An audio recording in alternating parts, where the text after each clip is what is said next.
Muy bien, pues bienvenidas a este acompañamiento emocional infantil y adolescente en contextos de enfermedad, esta charla totalmente gratuita para familias, que vamos a verlo desde el enfoque, por supuesto, de la educación real. Bien, ante todo me voy a presentar. Soy María Bollero, soy coach y educadora emocional, así como facilitadora de talleres para adolescentes y familias. Acompaño pues a esos padres y madres, a esas familias, ¿no? Pues a reconectar con sus hijos y con sus hijas adolescentes. Trabajo siempre desde el enfoque de la educación real, que está centrado en la neurociencia y el bienestar emocional de los niños y de las niñas y adolescentes. Actualmente, pues bueno, cuento con formación como coach especializada en inteligencia emocional y educación real, con más de 5 años también de experiencia, pues ayudando a madres a entender a sus hijos y a sus hijas. También eh, el diplomado contra acoso escolar, que es la última formación que tengo hecha y, bueno, pues mi objetivo es manejar los conflictos y crear un hogar donde pues todos se sientan escuchados y valorados. Bien, vamos a comenzar por algo importante, y es la enfermedad, la palabra enfermedad, ¿no? Cuando, cuando nombramos esta palabra, ¿qué es lo primero que os viene a la cabeza sin pensar demasiado, o sea, automáticamente? Enfermedad, ¿de qué palabra os viene?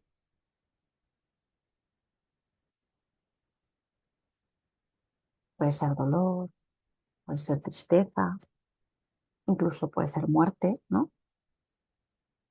Y fijaros que es verdad que cuando hablamos de enfermedad, pues no es únicamente una alteración del cuerpo, es también una alteración del mundo que vivimos. Cuando enfermamos, no solo cambia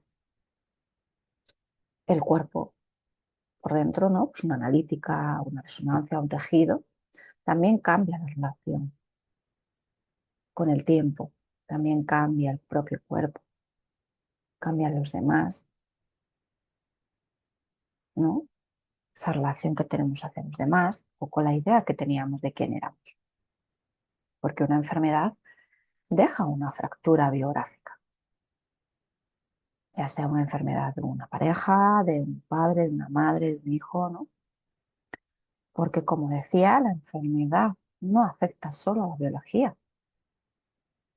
Cuando hablo de fractura biográfica me refiero a que afecta la identidad de la persona, afecta el lenguaje, afecta el sentido que tiene de la vida, a la esperanza también, ¿no? Entonces sí que me apetecía hacer como una pequeña reflexión en cuanto a esto, porque es verdad que hoy en día en la sociedad y la cultura en la que vivimos, pues durante mucho tiempo existe como una fantasía de control sobre lo que comemos, si dormimos bien o no, si hacemos ejercicio, si somos disciplinados, si podemos evitar, ¿no?, enfermar o incluso evitar sufrir. Y aunque es verdad que el cuidado importa y mucho, hay una verdad más antigua y más profunda. Y es que el ser humano es un ser vulnerable por naturaleza, por estructura, no por accidente. Entonces no enfermamos porque hemos fracasado como persona. Enfermamos porque estamos vivos, ¿no? La enfermedad forma parte de la vida. Entonces, tener un cuerpo significa que al final estamos expuestos a infección, a generación, a dolor, a pérdida, a fatiga, a envejecimiento y finalmente a la muerte, ¿no? Es un ciclo vital.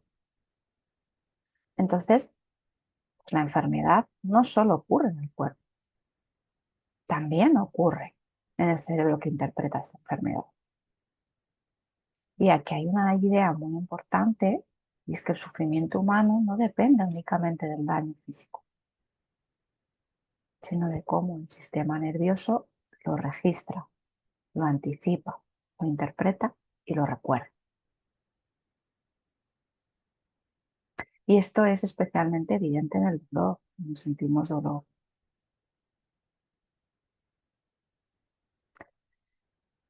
Es verdad que Hemos pensado durante mucho tiempo que el dolor es como una señal bastante simple, ¿no? De que hay un daño y luego hay un dolor. Pero hoy sabemos ciertamente que esto no llega a ser del todo completo, porque el dolor es una experiencia que está construida por el cerebro a partir de esas señales corporales. Sí, pero también de memoria, de contexto, de miedo, de expectativas, de trauma, de atención, de aprendizaje. Entonces esto no significa que el dolor esté en tu cabeza, significa algo mucho más serio.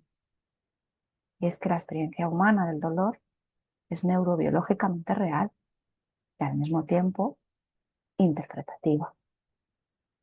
Porque, por ejemplo, dos personas pueden tener una lesión similar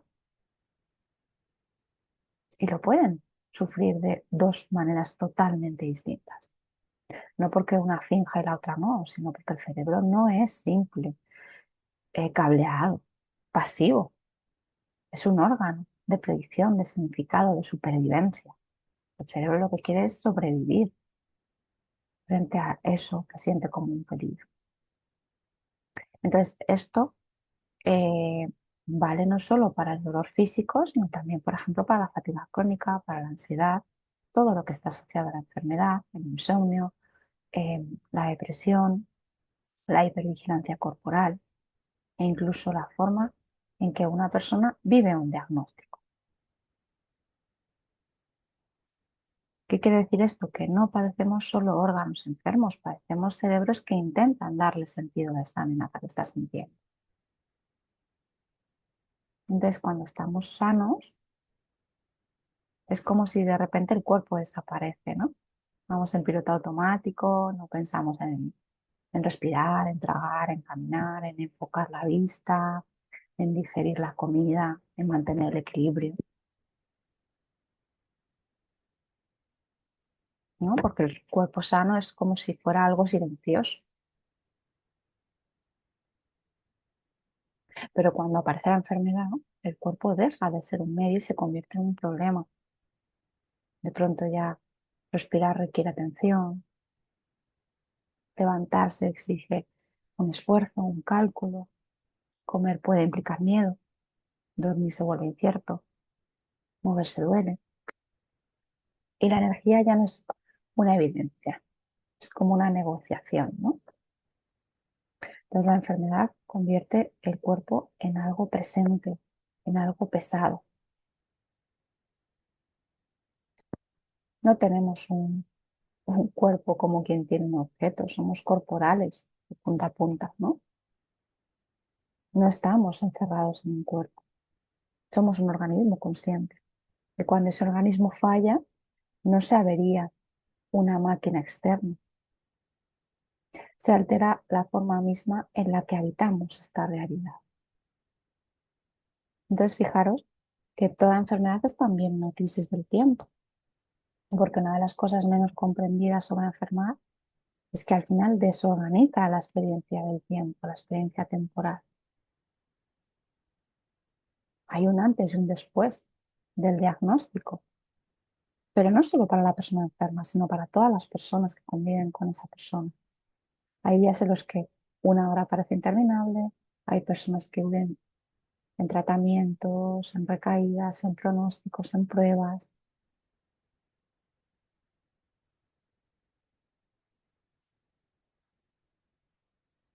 Y al final no sabemos de una manera clara si va a haber una recuperación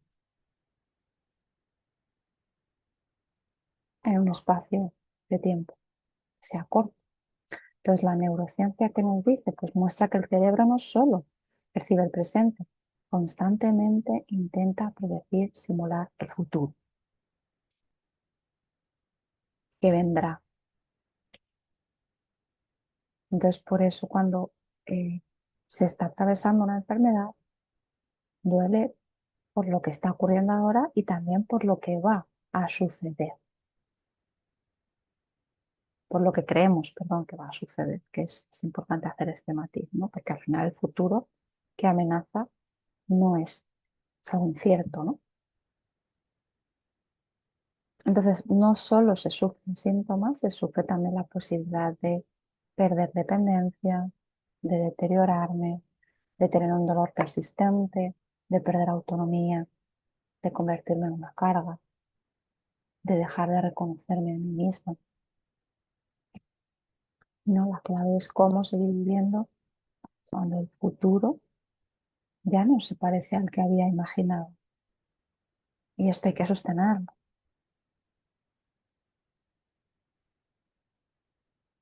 Antes hablábamos de la fractura biográfica, ¿no? Y hablábamos de cómo la enfermedad también hace una mella en la identidad de la persona, ¿no?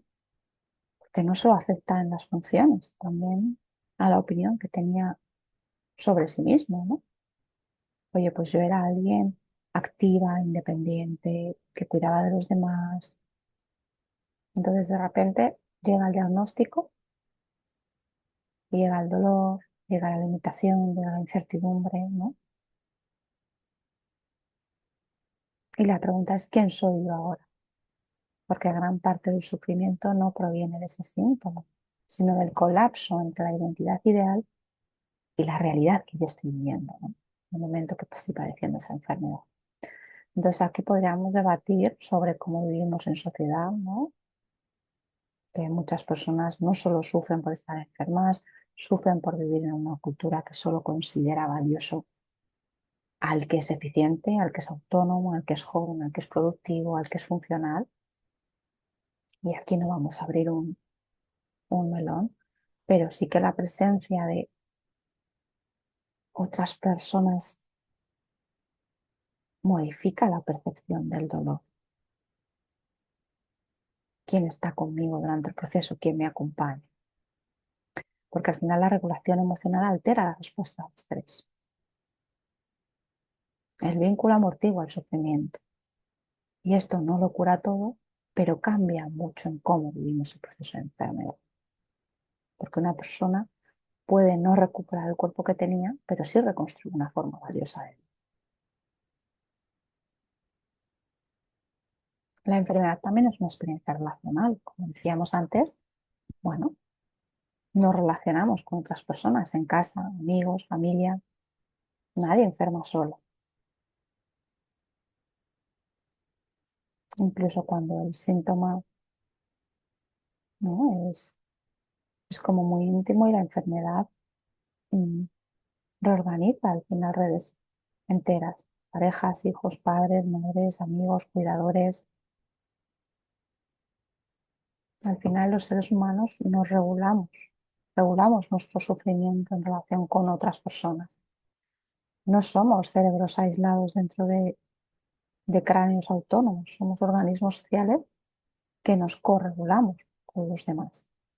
Entonces, la forma en que esa persona es mirada, tocada, acompañada, modifica su experiencia en la enfermedad.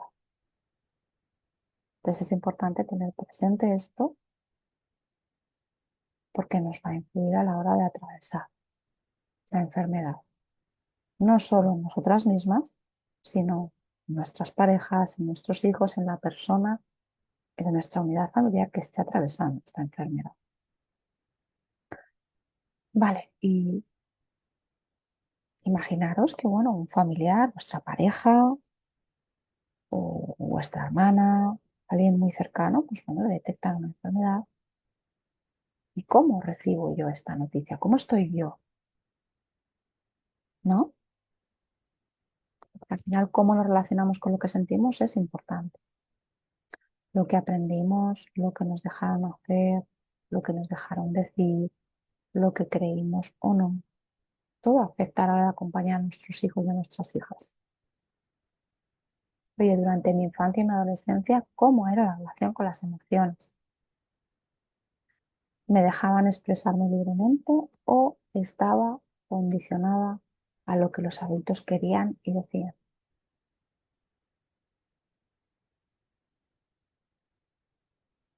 ¿Cómo le permito a mis hijos y a mis hijas que se relacionen con las emociones? ¿Les dejo que expresen o mejor no hablamos del tema? esto va a ser un punto importante que vamos a ver más adelante. Entonces, ¿cómo me relaciono yo con las emociones? ¿No? Es una pregunta que quiero que os hagáis y quiero que contestéis de manera honesta. Porque aquí no hay juicio, aquí solo venimos a, pues, a reflexionar, a nutrirnos, a aprender.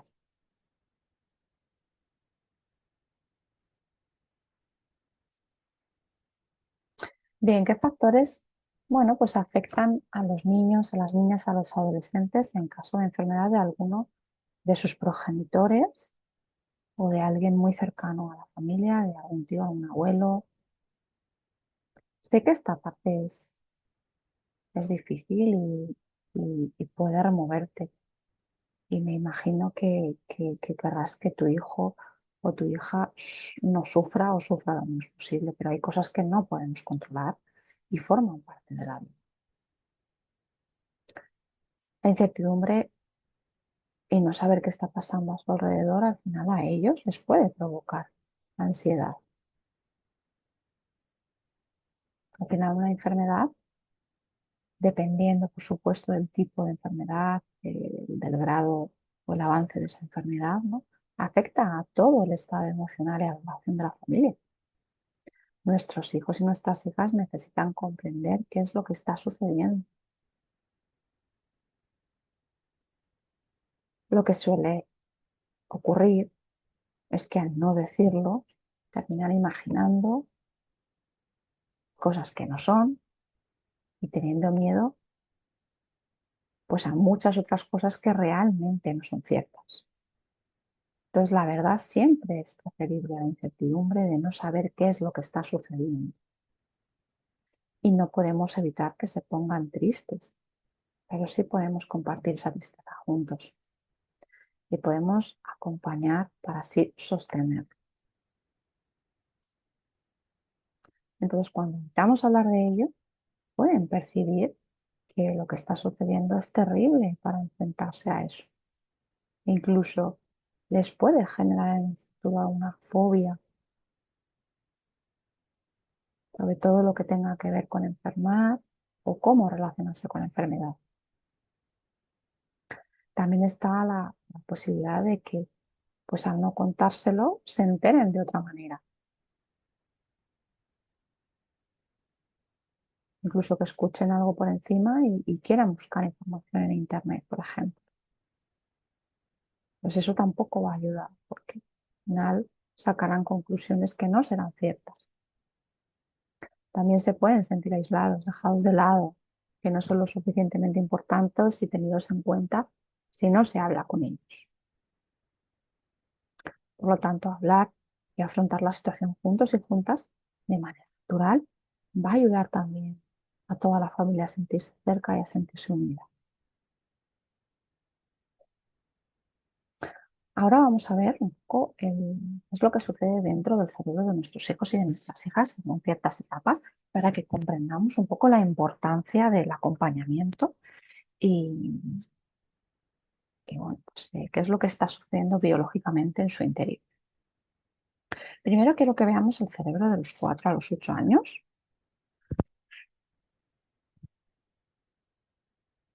Luego tengo que beber agua. Bien, ¿qué sucede aquí? Pues fijaros que de los 4 a los 8 las conexiones neuronales se refuerzan y aprenden del ejemplo, aprenden del vínculo, de su figura de referencia, de su figura de apego. ¿Esto cómo sucede? Pues a través de la repetición. Si yo cada vez que lloro lo que recibo es no llores, qué llorona eres, mi cableado va a enchufar incorrectamente estas conexiones neuronales y va a asumir que llorar no es correcto, que llorar no es bueno. Por lo tanto, no tengo que llorar. Entonces, en esta etapa, ¿qué es lo que necesitan? Necesitan sacar afuera sus emociones. Y es muy importante que sepamos que no existe razonamiento porque predomina el sistema límbico, esta parte emocional. Entonces, ¿qué necesitan? Pues necesitan contacto físico, necesitan un acompañamiento emocional, real, basado en la presencia, basado en la escucha, en la empatía, en el no juicio, en, en el amor incondicional. Estoy aquí por y para ti, sin prisas. ¿Vale? ¿Qué ocurre en el cerebro de los niños y niñas y adolescentes? Porque ya a los 12 años, ya a partir de los 12 entramos en la adolescencia. ¿Qué ocurre en el cerebro de los 8 a los 12 años? Bueno, pues en esta etapa sucede la sinapsis cerebral, ¿no? Que las neuronas se comunican entre sí. Y al final esto les agota muchísimo, les consume muchísima energía. Tampoco existe el razonamiento, las emociones siguen siendo las más importantes, siguen tomando el control de su cerebro y es muy importante, como os decía anteriormente, pues esa conexión, ese amor incondicional, esa presencia, ese contacto físico que siempre al final van a necesitar. ¿Qué ocurre cuando pasamos a partir de los 12, ¿no? Con este cerebro adolescente? Pues fijaros que durante la adolescencia sucede la poda sináptica. ¿Qué es la poda sináptica? Pues aquellas conexiones neuronales que han ido enchufándose anteriormente y que van a servir, que sirvieron al cerebro, se van a ir reconstruyendo, pero las que no sirvieron se van a recortar directamente. Entonces es como un segundo nacimiento para ellos, es algo realmente, es como una metamorfosis, ¿no? Incluso se compara como un segundo nacimiento.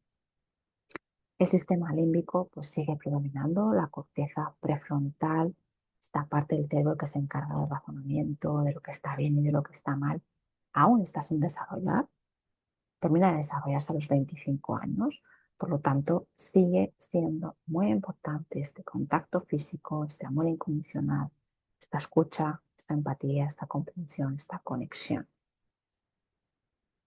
¿vale?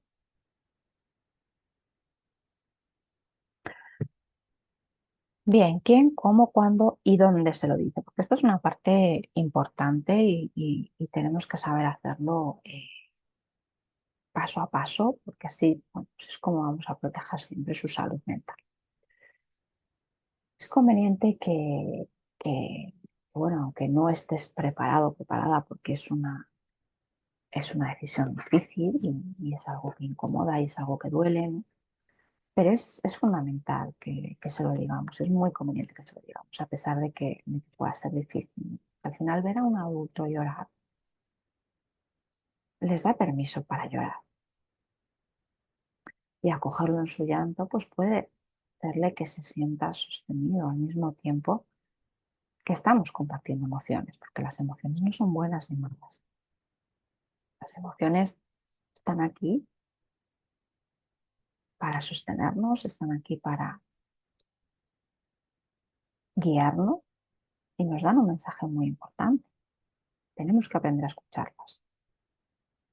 Entonces, si tú pues, no te ves preparada, se lo puede decir el otro progenitor perfectamente o un pariente cercano, pero es conveniente siempre que estemos presentes para asegurarnos de que, bueno, pues están ofreciendo un mensaje adecuado a su edad, sobre todo a su etapa cerebral, y siempre pues con presencia, con amor, con empatía, ¿no? Entonces necesitan recibir la información de una manera en la que puedan comprenderla, ¿no? Según como comentábamos, su edad, su etapa, su fase. Eh, Si hay hermanos, por ejemplo, pues hablarlos con todos a la vez, al mismo tiempo, ¿no? Es lo más conveniente. Incluso hasta los hermanos que han nacido primero pueden arropar a los segundos o a los terceros. Siempre hay que tener honestidad y sinceridad y decir lo que está sucediendo, ¿no? Siempre y cuando ya tengamos un diagnóstico claro, ¿vale? No nos vamos a anticipar antes sin saber muy bien qué es lo que está sucediendo, porque al final van a ser hipótesis y hay muchas cosas que puede ser que no sucedan. Entonces, cuando ya tengamos un diagnóstico claro, bueno, pues les decimos lo que está sucediendo, ¿no? Pues, oye, papá tiene unos problemas de corazón, lo van a tener que operar, el doctor le está dando una medicación que le va a ayudar a curarse. que después de la operación pues va a estar unos días que no va a poder hacer ciertas cosas, pero luego, pues cuando se recupere, podrá volver a hacer las cosas de antes. Y le contamos lo que va a suceder, ¿no? Los próximos pasos, en qué va a consistir el tratamiento, ¿vale? Pues oye, mira, le han detectado a papá la enfermedad a tiempo, es muy probable que se cure, tiene que empezar ya el tratamiento y explicamos siempre adaptando a su edad y a su etapa cerebral, ¿vale? Va a afectar a mis células sanas, voy a estar unos días mejor y unos días peor, pero esto no significa que esté empeorando, es el proceso, es parte del tratamiento. Siempre vamos a escucharles, vamos a responder de manera natural y simple a todas las dudas que tengan. Siempre les vamos a apoyar, les vamos a proteger, les vamos a decir que pregunten si hay algo que les preocupa en particular. Vamos a comprobar, por supuesto, que lo entiendan, que no quede nada por ahí suelto, ningún fleco de algún malentendido, siendo honestos, ¿no? Y también es una oportunidad estupenda para hacerles saber cómo la situación va a afectar también a nuestros propios sentimientos, a nuestras propias emociones, a nosotros como adultos. Por eso antes te preguntaba si hemos hablado antes de esto en casa, cómo nos relacionamos con las emociones, porque si nunca hemos hablado de esto en casa y nunca nos hemos relacionado de una manera natural con las emociones, pues puede ser que ellos tampoco lo hagan. Pues no podemos pretender aquí que de golpe y porrazo esto cambie. Tenemos que ir acompañando y guiando poco a poco. Y por supuesto es súper importante que quede bien claro y que les aseguremos su protección, sus cuidados, que siempre les vamos a creer que esto nunca va a cambiar nada. Entonces, como os decía, siempre acompañamos esto, eh, explicar en qué consiste, podemos incluso explicar cómo va a ser suministrado el tratamiento, que también ellos sepan qué cambios de conducta van a suceder en casa y que la manera en la que pues a veces podamos expresarnos no tiene que ver con ellos, ¿no? Que al final esto siempre va a ser un peso y una carga también para uno mismo. Entonces, sí es verdad que les explicamos siendo honestos, pero les damos la información relevante. No vamos a entrar en detalles escabrosos ni a contar eh, cosas que quizás por su etapa o por su edad no puedan asimilar. Sí que podemos anteponernos y avisarles antes de lo que va a suceder, ¿no? Pues, por ejemplo, mañana papá va a ir a darse la segunda sesión de su tratamiento. Seguramente va a venir más cansado, a lo mejor no tiene ganas de jugar, no tiene ganas de hablar. Muy importante siempre estar disponibles para conversar cuando nuestros hijos o nuestras hijas quieran hacer preguntas o estén preocupados. Siempre estaremos ahí para hablar en casa, para acoger, para acompañar emociones, para acompañar reacciones y explosiones emocionales que van a surgir, porque el miedo y la rabia forman parte de las emociones más comunes, la tristeza, ¿no? Cuando hay una enfermedad en la unidad familiar. Y no hay que eliminarlo ni ocultarlo. Hay que hablarlo, hay que expresarlo, hay que dejar que suelten. Podemos llorar incluso juntos. No hay nada malo por llorar juntos. El año pasado, cuando le detectaron a mi segunda hija una cardiopatía congénita, y fue pues, un proceso bastante duro, con 2 hospitalizaciones largas, 2 operaciones, eh, yo lloraba con mi hija. Llorábamos juntas, porque dolía. Permitirme la expresión era una auténtica mierda lo que nos había sucedido. ¿Por qué reprimir eso? Al final, llorar juntos es compartir, es mostrarnos vulnerables ante el dolor, ante el sufrimiento. No hay nada de malo en ello.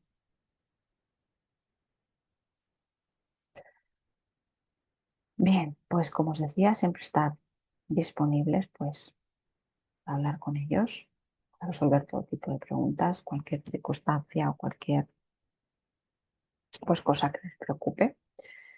Es importante que cuando comuniquemos la noticia de la enfermedad, por supuesto, estemos en casa, que no lo hagamos en el centro comercial, en el parque, en el colegio, ¿no? Que estemos en un lugar seguro para poder acoger y acompañar sus emociones y sus reacciones, que puede ser que las tenga. Es totalmente natural y normal. Y hay algo que es también crucial y es sobre todo, hay veces que hay ciertos lugares que llevan, ¿no? Un poco a la apertura, ¿no? Y uno de ellos puede ser, por ejemplo, cuando vamos a dormir, ¿no? Para que en la cama, pues puede ser un lugar que muchas veces, bueno, pues está como muy abierto a la sinceridad, a la apertura de iniciar una conversación. Si ahí aflora alguna duda o alguna cuestión, es cierto que es importante que esto quede claro antes de que ellos se vayan a dormir, que nos hayamos asegurado de que se sientan sostenidos, ¿vale? Que sientan que están en un entorno seguro y que nos quedemos ahí hasta que nosotros sintamos que eso es así. Que al final, si eso no es así, se pueden quedar demasiado tiempo enganchados en sus pensamientos, ¿no? Y al final van a tener dificultad para dormir. Realmente eso no nos interesa, ¿vale?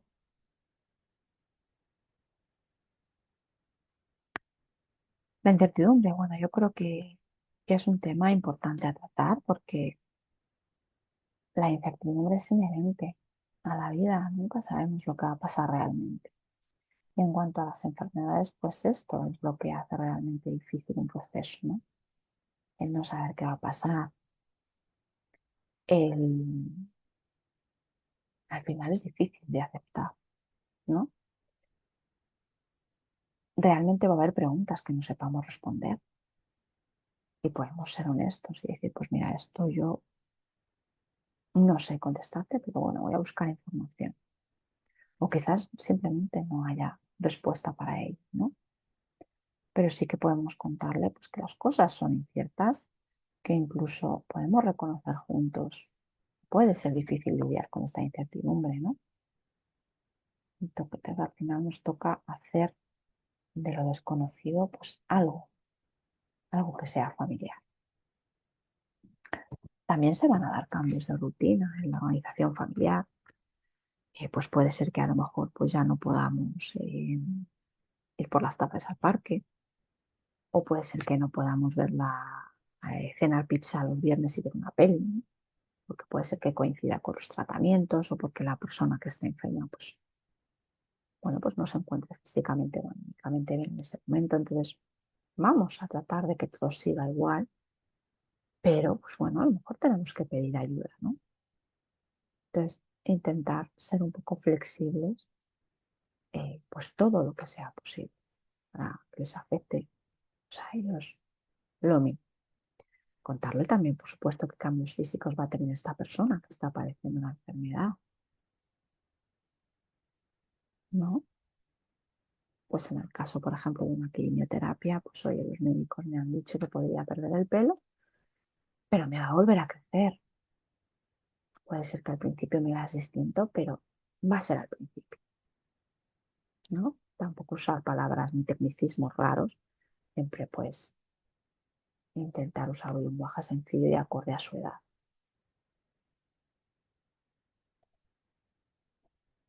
Cosas que les pueden suceder, que al final, si para un adulto se hace difícil imaginar, para un niño, para un adolescente, cómo puede ser sostener todo esto, ¿no? Pues pueden sentirse mal e incluso culpables, ¿no? Por creer que deberían de sentirse así, porque la persona enferma pues se encuentra mal o se siente mal. pueden intentar compensar este sentimiento de culpa cambiando su comportamiento, haciendo lo que se espera de ellos o incluso todo lo contrario. Puede ser que teman perder el amor y quieran estar 24 horas junto a ti. Puede ser que tomen distancia, que se enfaden por el cambio de rutinas o porque tengan que ayudar más en casa. Pueden haber cambios de humor, pueden incluso tener miedo a enfermar, pueden cambiar su apetito, falta de apetito, dolor de cabeza, dolor de estómago, estrés, dificultad para dormir, falta de concentración. Puede haber algo, incluso hasta un retroceso en sus procesos, ¿no? Por ejemplo, cuando están dejando el pañal por las noches, pues pueden volver otra vez a hacerse pipí en la cama, depende un poco de la etapa, ¿no? Entonces, nada es correcto o incorrecto. Todo está bien. La clave está en cómo acompañemos todo esto. Si lo hacemos desde un lugar real, desde un lugar con escucha, con comprensión, con empatía, con apoyo, con amor incondicional, o lo hacemos desde el lugar de la exigencia, del juicio, de los gritos, de los castigos, ¿no?